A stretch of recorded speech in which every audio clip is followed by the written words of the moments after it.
ನಮಸ್ಕಾರ. ನಾನು ಡಾಕ್ಟರ್ ರಾಘವೇಂದ್ರ ಬಾಬು. ನಾನು ಸೀನಿಯರ್ ಕನ್ಸಲ್ಟೆಂಟ್ ಈ ಗ್ಯಾಸ್ಟ್ರೋಇಂಟೆಸ್ಟೈನಲ್ ಸರ್ಜರಿ ಮತ್ತು ಗ್ಯಾಸ್ಟ್ರೋಇಂಟೆಸ್ಟೈನಲ್ ಕ್ಯಾನ್ಸರ್ನ ವಿಭಾಗ ಮತ್ತು ಲಿವರ್ ಟ್ರಾನ್ಸ್ಪ್ಲಾಂಟ್ನ ವಿಭಾಗ ಸ್ಪರ್ಶ್ ಹಾಸ್ಪಿಟಲ್ ಯಲಹಂಕದಲ್ಲಿ. ಸೊ ಇವತ್ತಿನ ಈ ಮಾತುಗಳಲ್ಲಿ ಕೆಲವೊಂದು ಈ ಲಿವರ್ಗೆ ಆಗೋ ತೊಂದರೆಗಳ ಬಗ್ಗೆ ಮಾತಾಡೋಣ. ಲಿವರ್ ನಮ್ಮ ದೇಹದಲ್ಲಿ ಅತಿ ಮುಖ್ಯವಾದ ಅಂಗಗಳಲ್ಲಿ ಒಂದದು.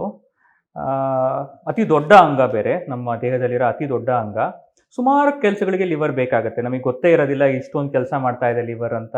ತುಂಬ ಕೆಲಸಗಳಿಗೆ ಬೇಕಾಗುತ್ತೆ. ಮೇಯ್ನ್ಲಿ ಏನಂದರೆ, ನಮ್ಮ ದೇಹದಲ್ಲಿ ಉತ್ಪತ್ತಿಯಾಗೋ ಕೆಟ್ಟ ಅಂಶಗಳು, ಟಾಕ್ಸಿನ್ಸ್ ಅಂತೀವಲ್ಲ, ಲಿವರ್ ಎಲ್ಲ ಟಾಕ್ಸಿನ್ಸ್ನು ಅದನ್ನು ಡಿಟಾಕ್ಸಿಫೈ ಮಾಡಿ ನಮ್ಮ ದೇಹದಿಂದ ಹೊರಗಡೆ ಹಾಕುತ್ತೆ.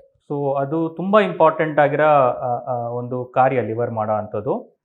ಜೊತೆಗೆ ಲಿವರ್ ಪಿತ್ತ ಉತ್ಪತ್ತಿ ಮಾಡುತ್ತೆ. ಪಿತ್ತ ಅಂದರೆ ಬೈಲ್. ಪಿತ್ತದಿಂದ ನಮ್ಮ ದೇಹದಲ್ಲಿ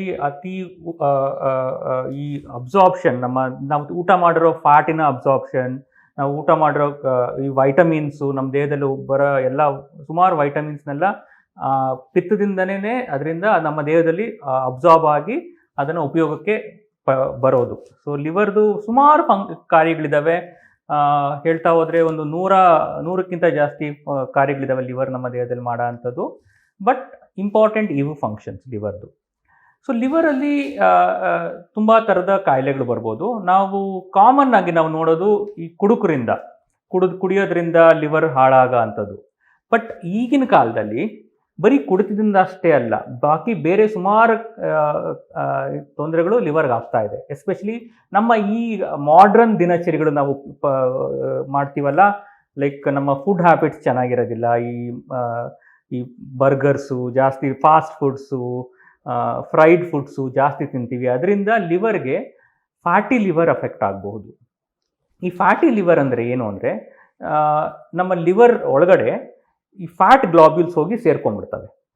ಈ ಫ್ಯಾಟ್ ಗ್ಲಾಬ್ಯೂಲ್ಸ್ ಹೋಗಿ ಜಸ್ಟ್ ಲಿವರ್ ಒಳಗಡೆ ಸೇರ್ಕೊಳೋದ್ರಿಂದ ಯೂಶಲಿ ಯಾರಿಗೂ ತೊಂದರೆ ಆಗಲ್ಲ. ನಾವು ಎಷ್ಟೊಂದು ಜನ ನಮ್ಮ ಹತ್ರ ಅಲ್ಟ್ರಾಸೌಂಡ್ ರಿಪೋರ್ಟ್ ತಂದು ತೋರಿಸ್ತಾರೆ. ಸರ್ ನೋಡಿ ಸರ್, ಫ್ಯಾಟಿ ಲಿವರ್ ಗ್ರೇಡ್ 1 ಇದೆ, ಗ್ರೇಡ್ 2 ಇದೆ, ಏನು ಮಾಡೋದು ಅಂತ ಸುಮಾರು ಜನ ಬಂದು ಕೇಳ್ತಾರೆ. ಸೊ ಆ ಥರ ನಾವು ಕೇಳಿದಾಗ ಯೂಶಲಿ 100ರಲ್ಲಿ 90% ಜನಕ್ಕೆ ಆ ಫ್ಯಾಟಿ ಲಿವರಿಂದ ಏನೂ ತೊಂದರೆ ಆಗಲ್ಲ.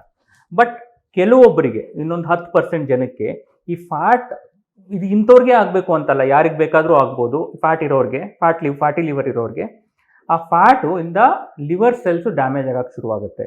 ಅದನ್ನು ನಾವು ನಮ್ಮ ಮೆಡಿಕಲ್ ಲ್ಯಾಂಗ್ವೇಜಲ್ಲಿ ನ್ಯಾಶ್ ಅಂತೀವಿ, ನಾನ್ ಆಲ್ಕೋಹಾಲಿಕ್ ಸ್ಟಿಯಟೋ ಹೆಪಟೈಟಿಸ್ ಅಂತ. ಸೊ ಲಿವರು ಆ ಫ್ಯಾಟಿಂದ ಡ್ಯಾಮೇಜ್ ಆಗೋದು. ಸೊ ಫ್ಯಾಟಿ ಲಿವರ್ ಇರೋರು ಎಲ್ಲರಿಗೂ ಡ್ಯಾಮೇಜ್ ಆಗಬೇಕಾಗಿಲ್ಲ, ಸ್ವಲ್ಪ ಜನಕ್ಕೆ ಡ್ಯಾಮೇಜ್ ಆಗ್ಬೋದು. ಆ ಡ್ಯಾಮೇಜಿಂದ ಲಿವರ್ಗೆ ತುಂಬ ತೊಂದರೆ ಆಗ್ಬೋದು. ಲಿವರ್ ಅದು ಮುಂದುವರೆದು ಅದು ಲಿವರ್ ಸಿರೋಸಿಸ್ ಆಗ್ಬೋದು. ಲಿವರ್ ಸಿರೋಸಿಸ್ ಆಗಿ ಮುಂದೆ ಅದು ಲಿವರ್ದು ಕ್ಯಾನ್ಸರು ಆಗ್ಬೋದು. ಬಟ್ ಒಂದು ನಾವು ಏನು ತಿಳ್ಕೊಬೇಕು ಅಂದರೆ, ಈ ಡ್ಯಾಮೇಜು ಸಿರೋಸಿಸ್ಗಿಂತ ಮುಂಚೆ ನಾವು ಆ ಡ್ಯಾಮೇಜ್ ಆಗೋದನ್ನು ತಡೆದು ಲಿವರ್ನ ವಾಪಸ್ ತರಬಹುದು.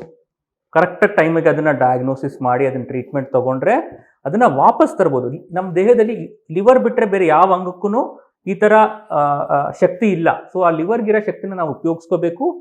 ಮೊದಲನೇ ನಾವು ಈ ಫ್ಯಾಟಿ ಲಿವರ್ ಅಥವಾ ಅದಕ್ಕೆ ಮುಂದೆ ಆಗ ನ್ಯಾಶ್, ಡೇಂಜರಸ್ ಆಗಿರೋ ನ್ಯಾಶ್ನ ಮೊದಲೇ ಕಂಡುಹಿಡಿದ್ರೆ, ನಮ್ಮ ಹತ್ರ ಸುಮಾರು ರಕ್ತ ಪರೀಕ್ಷೆಗಳು ಮಾಡಿಸ್ತೀವಿ, ಮತ್ತು ಲಿವರ್ದು ಅಲ್ಟ್ರಾಸೌಂಡ್ ಮಾಡಿಸ್ತೀವಿ, ಮತ್ತು ಬಾಕಿ ಥರದ ಸ್ಕ್ಯಾನ್ ಮಾಡಿಸ್ತೀವಿ, ಮತ್ತು ಫೈಬ್ರೋ ಸ್ಕ್ಯಾನ್ ಅಂತ ಒಂದು ಮಾಡ್ತೀವಿ. ಅದೆಲ್ಲ ನಮ್ಮ ಸ್ಪರ್ಶ್ ಯಲಹಂಕದಲ್ಲಿ ಅವೆಲ್ಲ ಇದೆ. ನಮ್ಮ ಹತ್ರ ಎಲ್ಲ ಅಡ್ವಾನ್ಸ್ ಟೆಕ್ನಾಲಜಿ ಇದೆ ಎಲ್ಲ. ಸೊ ಅದನ್ನೆಲ್ಲ ನೋಡಿ ನಾವು ಅದಕ್ಕೆ ಟ್ರೀಟ್ಮೆಂಟ್ ಕೊಡ್ಬೋದು, ಮತ್ತು ನಾವು ಲಿವರ್ಗೆ ಕ್ಯಾನ್ಸರ್ ಆಗೋದು ಅಥವಾ ಸಿರೋಸಿಸ್ ಆಗೋದನ್ನು ತಪ್ಪಿಸ್ಬೋದು. ಆ ಥರ ಆದ್ರೂ ಅದಕ್ಕೂ ನಮ್ಮ ಹತ್ರ ಟ್ರೀಟ್ಮೆಂಟ್ ಇದೆ. ಬಟ್ ಆ ಥರ ಆಗೋದನ್ನ ನಾವು ತಡಿಬೇಕು. ಧನ್ಯವಾದಗಳು.